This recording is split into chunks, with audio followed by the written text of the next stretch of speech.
According to a new report in the Italian magazine Panorama, the NSA has been intercepting calls within the Vatican before and during the papal conclave.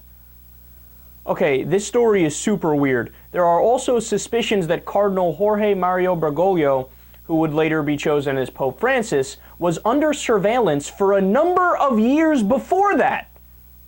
Why? Why are you spying on him? Well, Panorama reports that the intercepted calls were put under 4 categories. 1 was leadership intentions.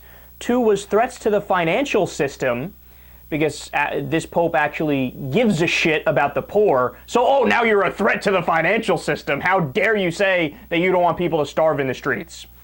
The 3rd category is foreign policy objectives, because he might call for peace and no war in Iraq and Afghanistan, and you can't do that, and human rights. So they were spying on him. They categorized all these things into 4 different categories. But listen to this. I love this part of the article. Quote, "The papal conclave, the election by which a new Catholic pope is chosen, is by design one of the most secretive events in the world. The cardinals are locked inside the Sistine Chapel for a series of votes, supposedly cut off from the outside world. Text and tweets are completely banned. Before they go inside, the chapel is swept for bugs, and jamming devices are set up to knock out phone signals. The idea is to preserve the ancient mystery of the event by preventing leaks, and it seems to work most of the time." So in other words, somehow the NSA found a way to spy on this thing that they double check and triple check to make sure nobody's spying on it. But the NSA was able to spy on it. Now, what did I tell you about this, man? Look, if you give them an inch, they'll take a foot. If you give them an inch, they'll take a goddamn mile and a half, or 89 miles.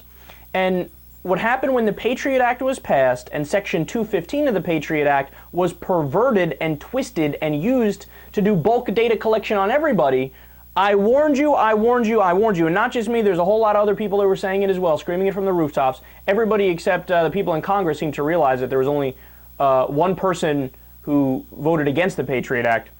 We told you that they're gonna abuse this power, and they're gonna use it to spy in areas where they shouldn't be spying.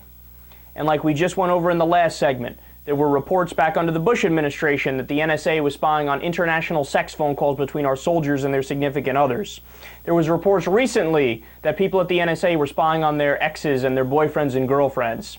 Of course, we learned that now they're spying on Angela Merkel of Germany. Why? Her personal phone. Why? She's our fucking ally. What, is she supposedly in Al-Qaeda? Is this some sort of sick fucking joke? And now we learn that they're spying on a bunch of old men wearing dresses, trying to figure out who the next pope is going to be? I mean, what's the threat coming from there? Are they also supposedly in the Taliban?